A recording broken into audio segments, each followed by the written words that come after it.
மழை பொழிகிற இரண்டாம் நாளில் விழும் துளியில் மாசில்லை.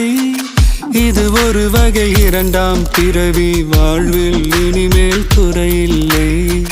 யுத்தம் புரிகிற மண்ணில் இரத்த பந்தம் போல் பலமில்லை. வா எழுந்திடு, வாழ் சுழற்றிடு, வான் கிழித்திடு, பயமில்லை.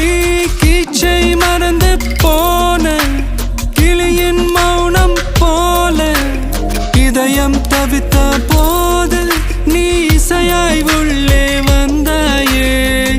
உறவெல்லாம் ஒன்றாக, விழியெல்லாம் தேனாக, இருளெல்லாம் தூளாக, பறவை கூட்டில் வெண்மீன் பூக்க